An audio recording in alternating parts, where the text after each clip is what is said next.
Hallelujah. थोड़ी सी आवाज में जान नहीं दिखी। हालेलुया। आमीन। प्रभु की स्तुति हो हर परिस्थिति में। आज यदि मैं थोड़ा भावुक हो जाऊं तो मुझे माफ कर दो।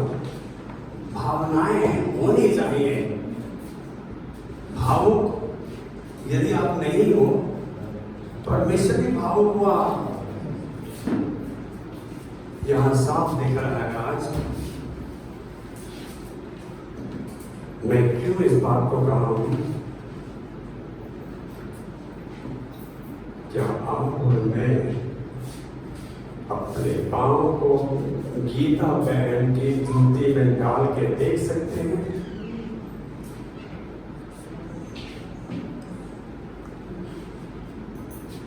जब हमारे साथ घटना घटती है तब हमें महसूस होता है कि कितना दर्द होता है, कितना पिंच होता है, कितना दुख होता है।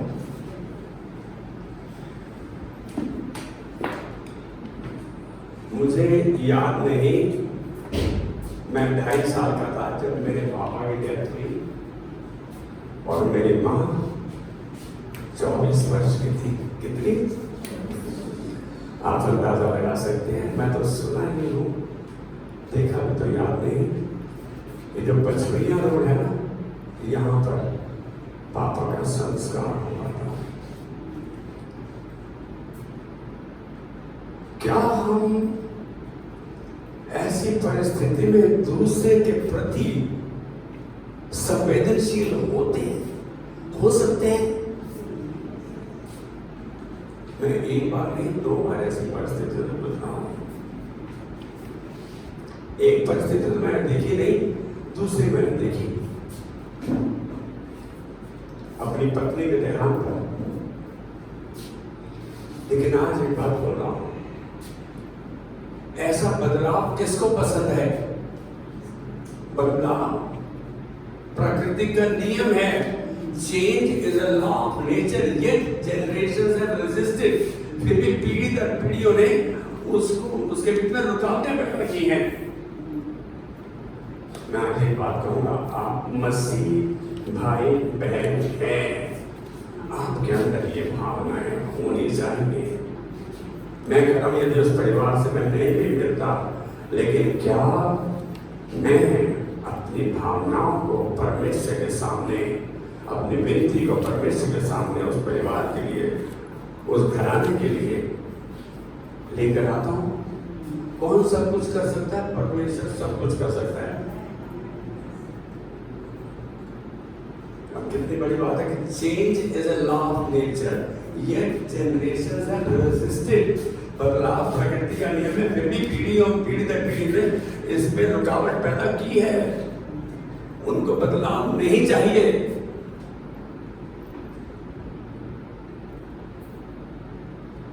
मैं एक प्रश्न पूछ रहा हूं, क्या हमें सच्चाई बदल सकती है? क्या हमें सच्चाई बदल सकती है?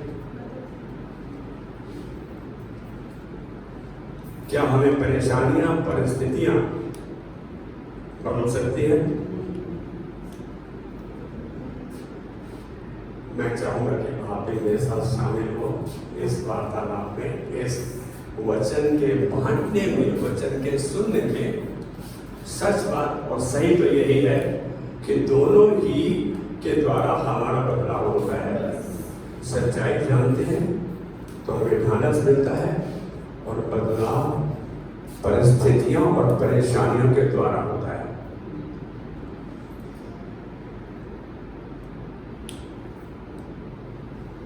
बहुत कुछ आ जाए तो हम उस हिसाब से परमेश्वर को धन्यवाद नहीं, और बहुत कुछ लुट जाए, चला जाए, तो हम उस भाव को भी परमेश्वर के सामने नहीं एक्सप्रेस कर पाते, नहीं दर्शा पाते। आज जब हम परमेश्वर के चुने हुए हैं, संसारिक परिस्थिति में रहकर सुधरना चाहते हैं। सच बात तो ये है, जैसे हम संसार में रहे, हम सुधरना चाहते हैं, क्योंकि उसके बुराई चुने उठा रहे हैं। हम जानते हैं कि हम ज्यादातर उदाहरण से नहीं सीखते, ज्यादातर उदाहरण से नहीं सीखते। We don't learn by example, we learn by accidents. जब तक हमारे साथ नहीं होता तो हम नहीं सीखते।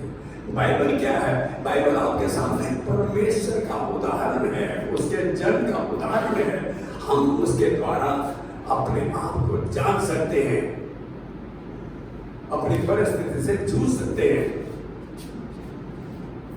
लेकिन परिस्थितियां ही हमें सिखाती हैं, परिस्थितियां ही हमें सिखाती हैं। मैं इसे ऐसे भी कह सकता हूं कि परेशानियां और परीक्षाएं ही हमें सिखाती हैं। Do you agree with me कि आप मेरे साथ सहमत हैं? Then you can say amen. परिस्थितियां ही हमें सिखाती हैं, हम किसी और चीज से नहीं। मैं समझता हूं यदि हम एक प्रैक्टिस करें कि मैं परमेश्वर के वचन के द्वारा कुछ भी परिस्थिति आगे उसमें ढूंढूंगा परमेश्वर ने कैसे उससे जूझा, परमेश्वर यीशु मसीह ने या परमेश्वर के दासों ने कैसे उस परिस्थिति से जय पाई, कैसे उस परिस्थिति के अनुसार चले, वचन के अनुसार। आप क्या समझते हैं इतना आसान है? परमेश्वर को वचन का जानना और समझना, जैसे शुरुआत रहे थे, ये हमारी जिम्मेदारी है, हमारी जिम्मेदारी है। हमें पता है परमेश्वर का वचन सब कुछ कर सकता है। दाऊद की आज्ञाकार का एक नमूना दे रहा हूं। दाऊद अपने हृदय को परमेश्वर के सामने व्यक्त कर रहा है। भजन संहिता 119 का 105 में कि तेरा वचन मेरे पांव के लिए दीपक और मेरे मार्ग के लिए उजियाला है। उसकी अगली आयत में यदि ध्यान से देखें, दाऊद बोलता है मैंने शपथ खाई है, मैं वादा करता हूं मैं तेरे धर्म में नियमों का पालन करूंगा।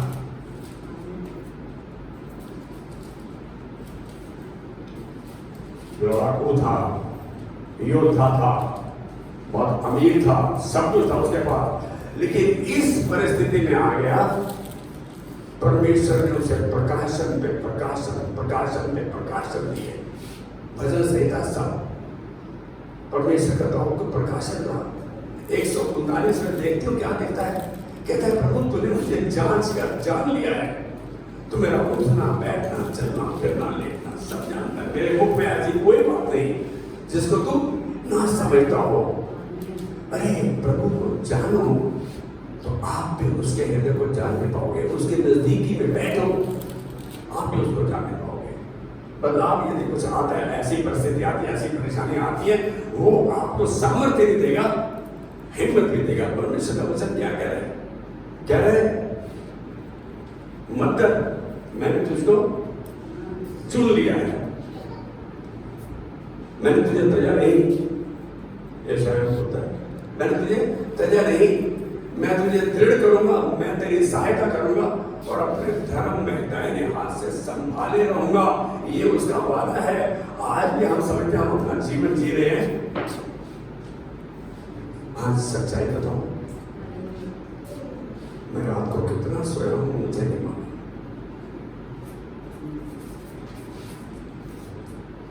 लेकिन एक बात कहूंगा, प्रार्थना में कर रहा था, फिर थोड़ी सी झपकी लगी, थोड़ा। आज एक बात कहूंगा, आप कितने जागरूक हैं परमेश्वर के वचन के प्रति, उसके साथ कितनी संगति करते हैं, कितनी उससे मदद मांगते हैं। मांगो तो तुम्हें दिया जाएगा, ये मांगो, ये सामर्थ।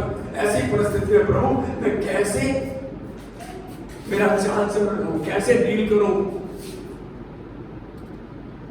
लेकिन परमेश्वर कहता सब बात हमें धन्यवाद ही का, धन्यवाद करो परमेश्वर को। परमेश्वर की मसीह यीशु कुमार की यही इच्छा है। मैं कहूंगा कि हम देखें कैसे परेशानियां हमें बदलती हैं। सच यही है कि हमें हर परेशानी के पीछे परमेश्वर का मकसद होता है। हर परेशानी के पीछे परमेश्वर का मकसद होता है। आज ये परिस्थिति आ गई, जब हमारे साथ आई थी तो लोगों ने कहा इनको अनाथ आश्रम में मदद कराओ, मेरी माँ को भी और हमें भी। परमेश्वर ने भाई खाने को इस्तेमाल किया। अपनी बेटी से लोगों से बोल रही मैं तेरे लिए मर गई क्या? माँ बाप कितने हद तक आपके लिए इस्तेमाल होते हैं, कैसे परमेश्वर उनको इस्तेमाल करता है आपको पता ही नहीं। अरे ऐसी परिस्थिति से गुजरना और फिर आज देख रहा हूं प्रभु अपने दास को किस हद तक तूने ऊंचा उठाया, किस हद तक तूने पालन पोषण किया, किस हद तक तूने प्रभु हमारी देख रेख की। आज के हम धन्यवादी हैं। जैसे विष्णु महाराज जी कितना गमन करते हैं, मेरे पास इतना पैसा है, इतनी प्रॉपर्टी है, मेरे पास ये है वो है। और भाई रात को आंखें बंद करोगे सुबह पता ही नहीं कि कौन उठा है कौन नहीं उठा है।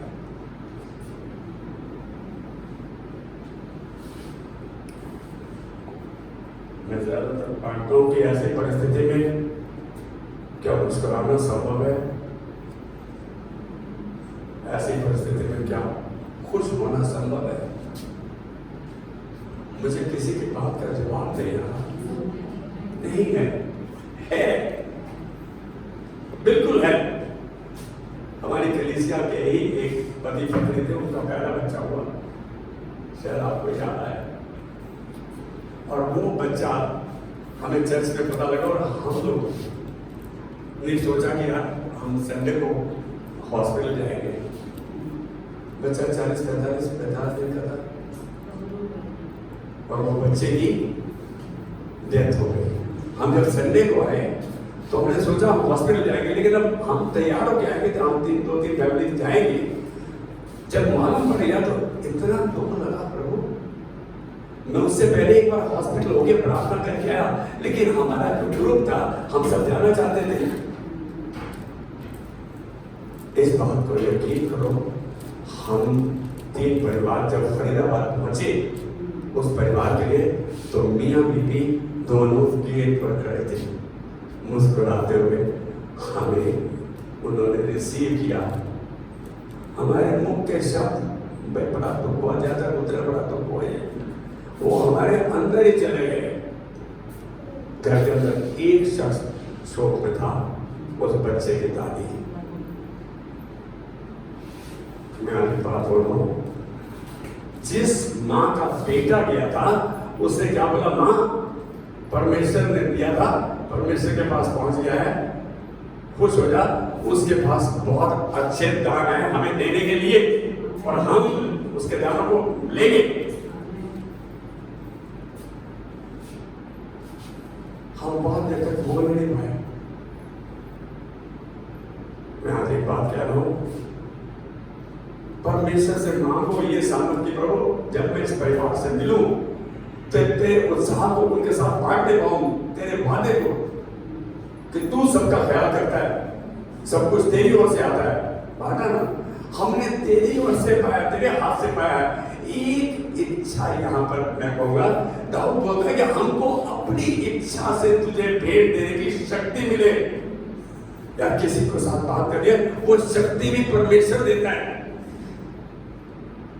हम समझते हैं हमने अपने जेब से निकाले, ये शक्ति भी परमेश्वर देता है। यहां देख रहे हैं हम, पहला पत्रस 4 का वाला इस बात को स्पष्ट करता है कि कुछ भी हो रहा है तो यह कोई अनोखी बात नहीं, पहले हो चुका है।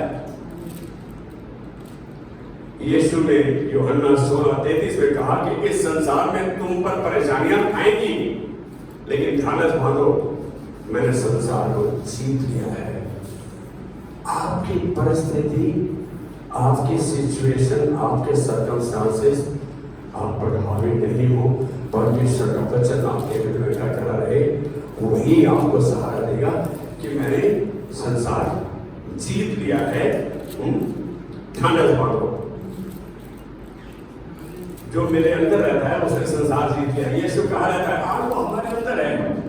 क्या तुम नहीं जानते तुम परमेश्वर का मंदिर और परमेश्वर की आत्मा तुम्हें वास करके, पहला कोरिन्थियों 3:16-6 परमेश्वर मेरे अंदर रहता है, तो फिर मैं ढांढस क्यों नहीं बांध रहा? मेरी बात को समझ रहे हैं? यह सच्चाई हमारे हृदय में घर कर जानी चाहिए। परमेश्वर समस्याओं का इस्तेमाल करके हमें अपने नजदीकी में लाता है। आप समझ रहे हैं इस बात को? हम कई बार ये बोलने लगते हैं प्रभु मालूम नहीं प्रभु ने आंखें क्यों मूंद ली, मेरे फाइल नहीं खोला, मेरी तरफ देख लिया। आप नहीं जानते कि आपकी विनती करने से पहले वो ही start working behind the scene, वो सीन के पीछे पहले काम करना शुरू कर देता है। आपने सोचा एंड ही स्टार्ट्स वर्किंग। अब ये आपका देखना पक्का नहीं है, लेकिन उसका वचन पक्का है। यहां देख रहे हैं भजन संहिता 34 का 18, यहोवा टूटे मन वालों के समीप रहता है और बिसरे हुओं का उद्धार करता है। जैसे टूट जाते हैं उनका उद्धार करता है, उनकी देखरेख करता है, उनकी जरूरतों को पूरा करता है। जब हम दुख तकलीफ परेशानी को सह रहे होते हैं तो हम सीखते हैं जो हम किसी और तरीके से नहीं सीख पाते।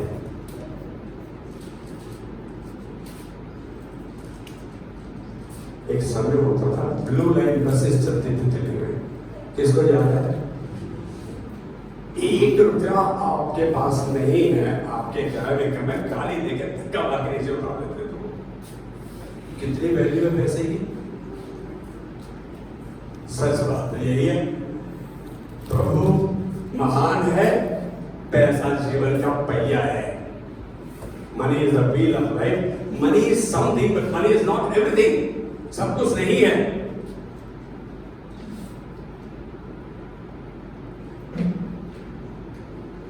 बहुत बार हम सच पे घमंड करने लगते हैं। आज कोशिश करें तो घमंड करें तो केवल एक बात पर कि वो मुझे जानता है, समझता भी है, मैं उसे जानता हूं और समझता भी हूं। ये है जब परमेश्वर हमारी परिस्थिति से वाकिफ है, वो सब कुछ जानता है। कितनी बार हम प्रार्थना करते हैं और अपनी सारी परिस्थिति, अपनी सारी विनती, इसकी उसकी खोल के बताते हैं प्रभु को।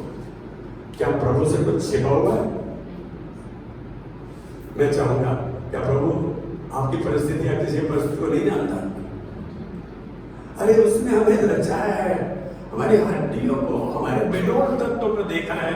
हमारे मानो यीशु मसीह ने एक उदाहरण दिखाया यूहन्ना 11:40 में कि हमारी प्रार्थना ये नहीं प्रभु दे मैं आपस किया, ये हो गया। वो क्या कह रहे हैं? प्रभु तेरा धन्यवाद देता हूं, तूने मेरी प्रार्थना सुन ली है। कितनी कंडेंस कर दी प्रार्थना। दिल्ली के एक बहुत बड़े पासवान हैं, ये बात जब मैंने उनके मुख से सुनी, उन्हीं का चेहरा यहां खड़ा होकर बाण रहा करता आप राजकुमार। तो उसने जब ये बात बांटी तो उनके पासवान ने कहा कि थैंक यू राजकुमार, प्रभु का धन्यवाद तेरे लिए कि तूने तो हमारी प्रार्थना, हम तो घंटों घंटे प्रार्थना करते थे, प्रार्थना को कंडेंस कर दिया है, निचोड़ करके थोड़ा सा बना दिया है। अरे ये जानो परमेश्वर तुम्हारी परिस्थिति से वाकिफ है, वो तुम्हारी हर दिक्कत, परेशानी, दुख, तकलीफ को जानता है। आप जब सोते हैं तो वो तेरा धन्यवाद, तूने मेरी प्रार्थना सुन ली है, तूने मेरी प्रार्थना सुन ली है।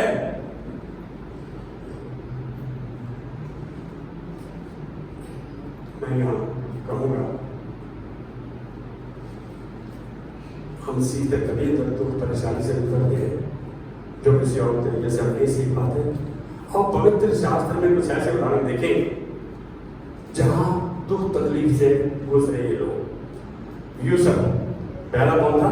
यूसुफ को जेल से बाहर रख सकता था परमेश्वर, ऐसा क्यों नहीं हुआ? परमेश्वर ने तो उसको बताया कि मैं तुझे सीढ़ी के ऊपर इस बुद्धि ऊंचाई तक नहीं कहूंगा। उसको जेल से बाहर रख सकता था। कितनी परेशानी हुई उसको, कितनी समस्याओं से गुजरा, कितनी परीक्षाओं से गुजरा वो। मालूम है यदि उत्पत्ति 39 का 20 से 23 में देखते हैं, इसलिए कि यूसुफ को परख कर निखार रहा था प्रभु बड़ी जिम्मेदारी के लिए। आप यदि किसी समस्या से, किसी परेशानी से गुजर रहे तो आपको बड़ी जिम्मेदारी के लिए तैयार कर रहा है। आप जब इम्तिहान देते हो तो बहुत खुश होते हो। क्यों? क्योंकि आपकी प्रमोशन होती है। आप उस इम्तिहान से निकल आते हैं, निकल कर तो आपकी प्रमोशन होती है, अगली क्लास में चले जाते हो। बहुत धन्यवाद शीना के लिए, माता पिता के लिए आनंद का कारण बनी इसके 10वीं के रिजल्ट में। और मैं समझता हूँ कि 11वीं 12वीं तेरे लिए उत्तम रहेगी। उसी को स्मरण करके सब काम करना, पहला स्थान उसको देना, तब वो तक सीधे मार्ग को निकालेगा। वो सीधा मार्ग निकालने के लिए तैयार है। हम एक प्रॉब्लम आ गई, उसी में अटक नहीं जाए, लेकिन हमारा दिमाग है कि हम किसी चीज को, जैसे एक्सीडेंट हो गया तो वो सीन हमारी आंखों के आगे से जाता ही नहीं, हम दुखी रहते हैं, रोते धोते रहते हैं। आज यह निर्णय ले कि मैं परमेश्वर को धन्यवाद दूंगा, तूने मेरी प्रार्थना सुन लिया, रोना धोना बंद करें।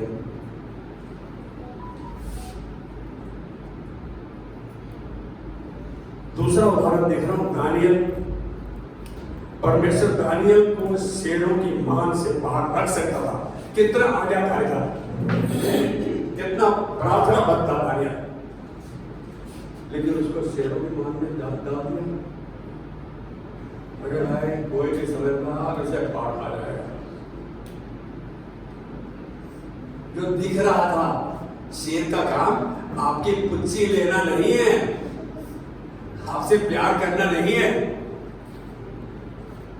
शेर का काम तो शेर का काम है, जो सब कोई नहीं कर सकते। मैं कहूंगा कि दानियल के साथ ऐसा क्यों हुआ? दानियल बच गया क्योंकि दानियल खड़ा था और उसका पूरा भरोसा उसके परमेश्वर की वहां पर था। मेरी बात समझ रहे हैं? यहां हमने 2 उदाहरण देखे, यूसुफ का, दानियल का। तीसरा उदाहरण देख रहे हैं, प्रेरित पौलुस का 3 बार शिपरेक हुआ। उसका जो जहाज टूट गया 3 बार, लेकिन वो बच गया। आप क्या समझते हैं, पौलुस सामर्थ्य था? परमेश्वर ने पौलुस को 3 बार जहाज नष्ट होने के बावजूद उसे बचाया। ऐसा क्यों हुआ? इसलिए कि प्रेरित पौलुस को एहसास था कि परमेश्वर हर परिस्थिति में उसके साथ है। क्या इसे मैंने लिखी? यदि पौलुस के साथ था, दानियल के साथ था, यूसुफ के साथ था, आपके साथ भी है।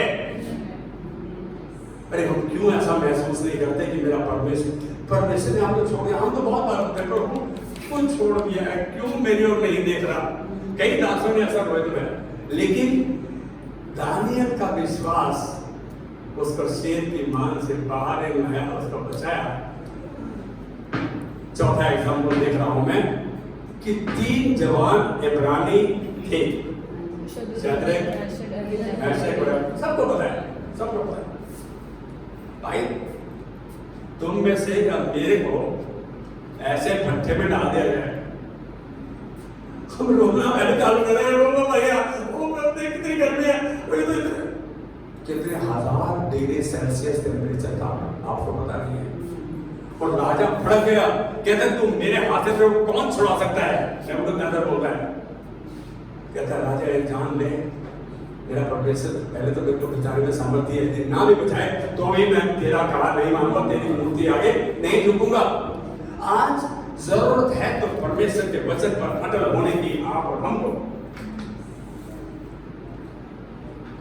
परमेश्वर के वचन पर टिके रहने की, परमेश्वर के वचन को संभाल कर अपने हृदय में संजोने की। दाऊद बोलता है मैंने तेरा वचन अपने हृदय में संजो लिया है कि तेरे विरुद्ध पाप न करो।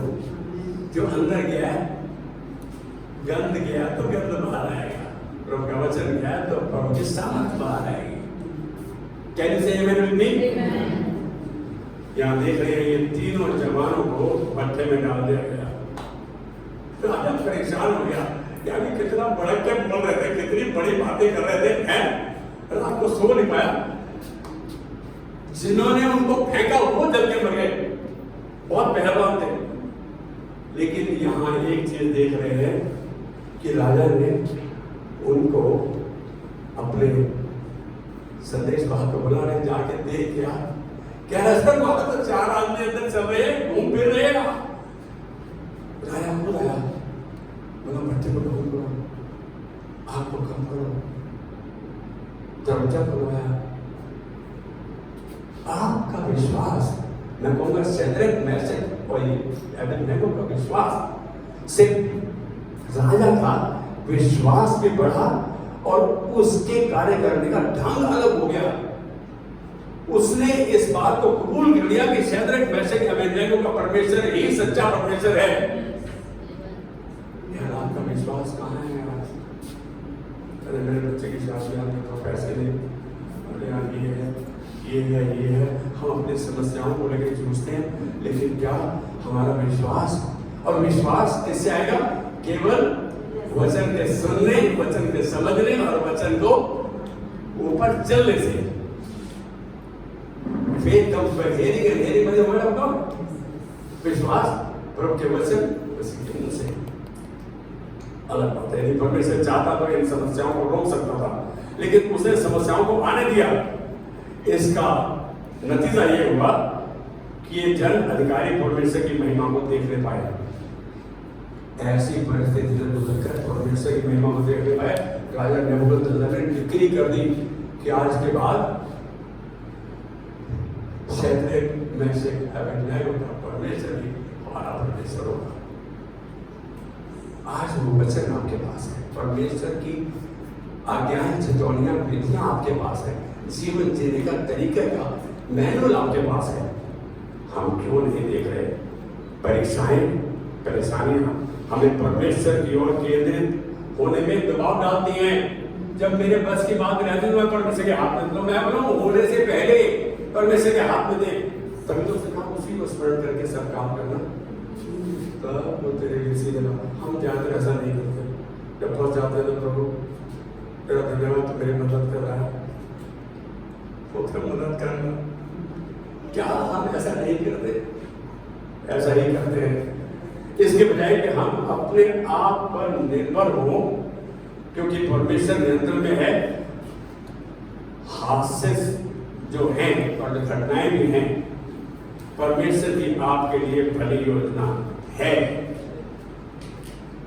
रोमियो 8:28 क्या होता है? सबको पता है।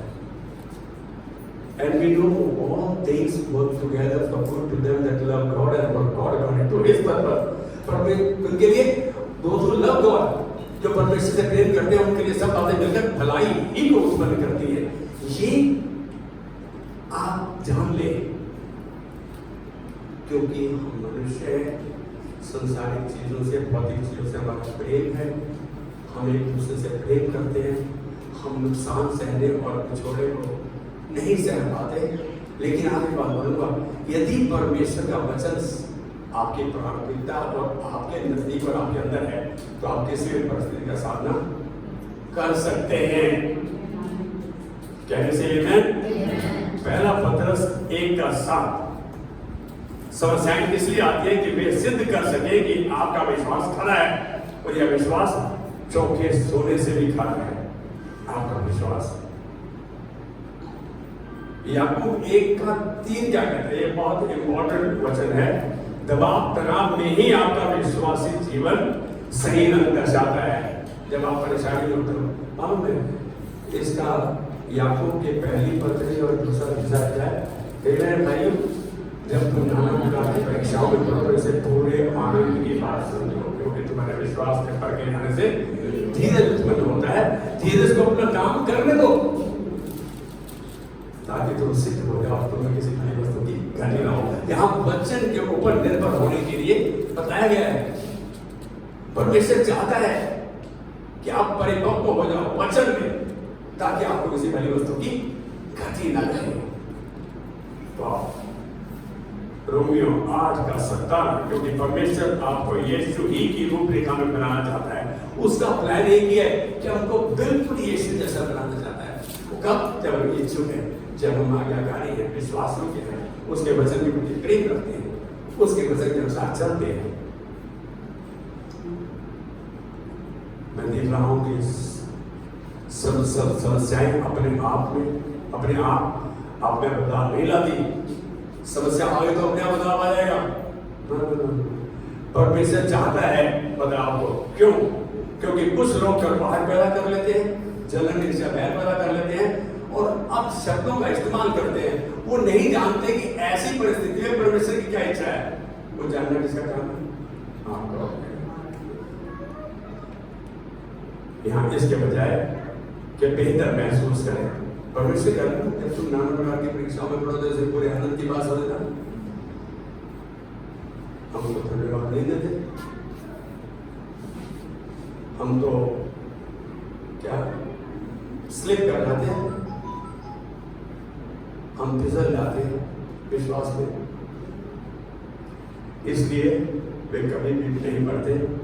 सभी सही बढ़ोतरी के लिए आपका रिस्पॉन्स यीशु जैसा होना चाहिए। यीशु की तरह सताव तनाव से निपटने के लिए याद रखें, परमेश्वर की योजना उत्तम है। ये बात परमेश्वर ने यिर्मयाह 29:11 में कही कि जो कल्पनाएं, जो योजनाएं, जो प्लान मैं तेरे विषय में कहता हूँ, बताता हूँ, वो मैं जानता हूँ। हाँ, क्या बोलेंगे जी? मैं वो तेरी क्या लाभ के, वो तेरी हानि की नहीं वरन कुशल ही के लिए है। अंत में मैं तेरी आशा पूरी करूंगा। और मैं से चाहता है विश्वास में टले रहे। कितनी अजीब बात है। हमने देखा कि परमेश्वर अपना कार्य करना चाहता है। रोमियो 8:17-18 यदि हम यीशु की महिमा के सहभागी होते हैं तो उसके कष्टों में भी सहभागी हो। ये नहीं है कि आप खाली महिमा में चलो, कष्टों में नहीं। कष्ट आपको निखारते हैं, परेशानियां आपको निखारती हैं, सुधारती हैं, आपको परमेश्वर के वचन के साथ चलने की सामर्थ्य बचती है। लूका 6:23 जब कष्टों से होकर सताव में भी खुश रहते हैं तो आपका स्वर्ग में प्रतिफल बहुत बड़ा है। कष्टों में भी यदि खुश रहते हैं तो आपका प्रतिफल, आपका रिवार्ड बहुत बड़ा है। हर बात में, हर परिस्थिति में परमेश्वर को धन्यवाद करो, क्योंकि परमेश्वर की मसीह यीशु में तुम्हारे लिए यही इच्छा है। ये कौन सा वचन है? पहला थिस्सलुनीकियों 5:18। आज एक बात बोलो, बहुत से वचन प्रभु दास बोलता है, आपको जब तक याद नहीं, याद के बाद जब आप उसमें चलते हैं तो ये अंदर आ जाता है। तो अंदर से जब जरूरत होती है पवित्र आत्मा उसको बाहर निकालता है। मेरी बात समझे? ये मदद केवल पवित्र आत्मा आपकी करता है। फिलिपियों 4:4 में मैं आखिरी वचन में आ रहा हूँ, प्रभु में सदा आनंदित रहो। मैं फिर कहता हूँ आनंदित रहो। हाँ बिल्कुल ठीक है, लेकिन देखने में गंगा एटीट्यूड, रवैया वचन के अनुसार नहीं रहता, क्योंकि हम वचन में पक्व नहीं है। यहाँ कह रहा है कष्ट में, तनाव में, सताव में भी खुश होकर लगे रहो, छोड़ो मत, डोंट गिव अप। यही तरीका हमें जयवल के उत्सव से लिए चलेगा। चलिए ऑल से आमेन। तो धन्यवाद देते हैं आज के इस सुंदर समय के लिए, तेरे वचन के लिए जो सामर्थ्य है उद्धार तक के लिए, तेरा वचन जो हमारे पांव के लिए दीपक और राह के लिए उजाला है। आज प्रभु तेरी उस अलौकिक, व्यवहारिक, प्राकृतिक, भावनात्मक, शारीरिक, आर्थिक सामर्थ्य को इस परिवार के लिए ग्रहण करते हैं। धन्यवाद प्रभु, तेरी उपस्थिति हमारे लिए सब कुछ है। और हम तो इससे वादा करते हैं दाऊद की राही भजन संहिता 119:106 में कि हम प्रभु के परिवार जिससे वादा करता है कि हम तेरे धर्म में नहीं होकर चलेंगे। और इसके लिए तो हमें अपना अनुग्रह देती है, सामर्थ्य बख्शती है। हम इस बड़े परिवार में, इनके एक्सटेंडेड फैमिलीज में हम तेरी महिमा को देखते हैं, यीशु मसीह के नाम में। God bless you. अब हमारे पिता का प्रेम, यीशु मसीह का अनुग्रह और पवित्र आत्मा की सहभागिता जो उसने हमारे तरफ छोड़ी है, अनंत काल तक हमारे साथ बने रहे। Amen. God bless you. Have a wonderful day.